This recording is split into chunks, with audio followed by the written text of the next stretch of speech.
अस्सलाम वालेकुम। दुनिया के करीब 200 ममालिक में एक चीज कॉमन है, कॉन्स्टिट्यूशन यानी कि आइन। कॉन्स्टिट्यूशन बुनियादी तौर पर वो सेट ऑफ रूल्स हैं जिनके तहत एक मुल्क चलाया जाता है। पाकिस्तान जिस कानून या आइन के तहत चलता है वो 1973 में मंजूर किया गया था, इसीलिए इसे कॉन्स्टिट्यूशन ऑफ पाकिस्तान 1973 कहा जाता है।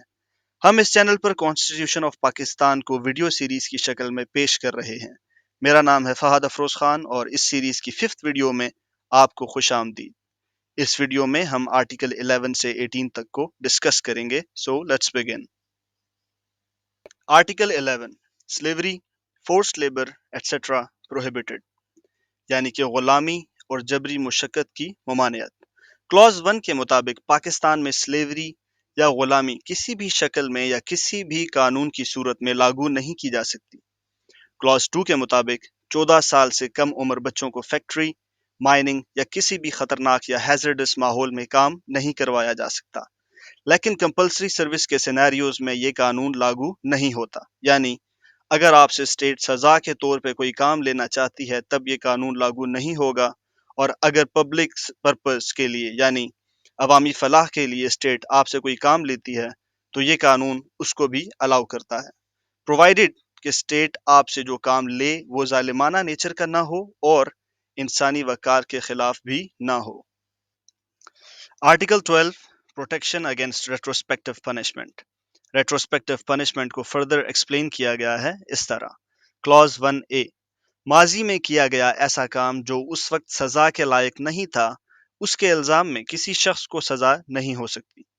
यानी कि अगर आप आज कोई ऐसा काम करते हैं जो गैर कानूनी नहीं है और कल को ऐसा कानून बनाया जाता है कि जिससे वो काम गैर कानूनी हो जाए तो आपको सजा नहीं दी जा सकती।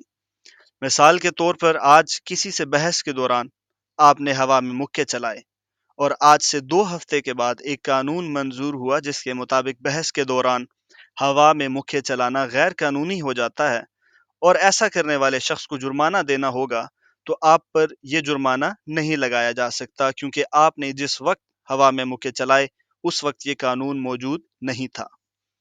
क्लॉज 1B, इसके मुताबिक जुर्म के इर्तिकाब के वक्त कानून में जो सजा है उससे ज्यादा या उससे डिफरेंट किस्म की सजा किसी भी शख्स को नहीं दी जा सकती।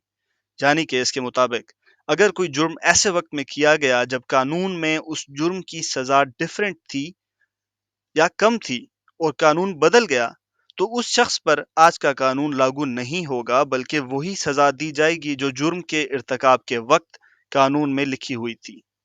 Article 13, protection against double punishment and self incrimination. किसी भी शख्स को एक ही जुर्म पर 2 मरतबा सजा नहीं दी जा सकती। एक बार सजा हो गई तो कानून की नजर में किस्सा खत्म। क्लॉज 2, अगर किसी शख्स पर एक जुर्म के इर्तिकाब का इल्जाम है तो उसको अपने ही खिलाफ गवाही देने पर या ऐसी स्टेटमेंट देने पर मजबूर नहीं किया जा सकता जिससे वो गुनहगार साबित हो सकता हो। यानी हॉलीवुड मूवीज में जो आप अक्सर सुनते हैं, you have the right to remain silent, तो इस कानून के तहत पाकिस्तान में you have the right to remain silent, although ये आपको गिरफ्तार करते वक्त बताया नहीं जाएगा। Article 14, inviolability of dignity of man. Clause 1, इंसानी वकार को पामाल नहीं किया जा सकता और प्राइवेसी ऑफ होम को पामाल नहीं किया जा सकता अनलेस कानून इजाजत दे। इस स्पेसिफिक स्टेटमेंट पर हम एक डिटेल्ड वीडियो बनाएंगे। इस कानून के क्लॉज 2 के मुताबिक एविडेंस या शवाहिद इकट्ठे करने के लिए किसी भी शख्स को टॉर्चर नहीं किया जा सकता। Article 15, freedom of movement etcetera. इस आर्टिकल के तहत एक पाकिस्तानी शहरी होने के नाते आप पाकिस्तान के किसी भी इलाके में दाखिल हो सकते हैं, वहां से निकल सकते हैं, वक्ती तौर पर या परमानेंटली वहां पर रिहाइश इख्तियार कर सकते हैं और कोई भी शख्स आपको ऐसा करने से रोक नहीं सकता। आर्टिकल 16, फ्रीडम ऑफ असेंबली, यानी कि इकट्ठा होने की आज़ादी। इस कानून के तहत तमाम शहरियों को असलहे के बगैर पुरअमन तौर पर इकट्ठा होने की इजाज़त होगी अनलेस अवामी मफाद को मद्देनजर रखते हुए कानून इस पर पाबंदी लगाता है तो फिर अलाउ नहीं होगा। Article 17, freedom of association. اس آرٹیکل کے کلاز 1 کے مطابق تمام شہریوں کو ایسوسیشنز یا یونینز بنانے کی اجازت ہوگی، لیکن ایسی ایسوسیشن سے پبلک آرڈر، مورالٹی یا سوورینٹی اور انٹیگریٹی آف پاکستان کو کوئی نقصان نہیں پہنچنا چاہیے۔ اس آرٹیکل کے کلاز 2 کے مطابق گورنمنٹ سرونٹس کے علاوہ تمام شہریوں کو پولیٹیکل پارٹی بنانے یا جوائن کرنے کی آزادی ہے، لیکن اگر فیڈرل گورنمنٹ کو لگتا ہے کہ کوئی پولیٹیکل پارٹی اس انداز میں چلائی جا رہی ہے کہ اس سے پاکستان کی سوورینٹی یا انٹیگریٹی یعنی سالمیت یا خود مختاری کو خطرہ لاحق ہے، تو وہ اس میٹر کو 15 دن کے اندر اندر سپریم کورٹ کو ریفر کرے گی اور سپریم کورٹ کا فیصلہ اس معاملے میں آخری فیصلہ ہوگا۔ ایسی پولیٹیکل پارٹی کو سپریم کورٹ کالعدم بھی قرار دے سکتی ہے۔ کلاس 3 کے مطابق تمام پولیٹیکل پارٹیز کو اپنی فنڈنگ کے سورسز کا حساب دینا ہوگا، یعنی بتانا پڑے گا کہ پارٹی کو فنڈز کہاں سے آ رہے ہیں۔ اب چلتے ہیں اس ویڈیو کے آخری آرٹیکل 18 کی طرف، which is freedom of trade, business and profession۔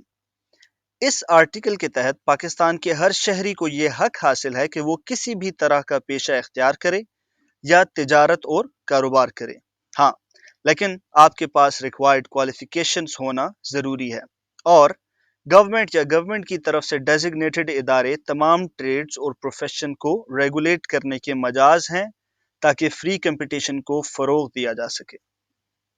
تو دوستو، یہ تھے کچھ بیسک ہیومن رائٹس کو پروٹیکٹ کرنے والے قوانین 1973 کانسٹیٹیوشن آف پاکستان کے تحت۔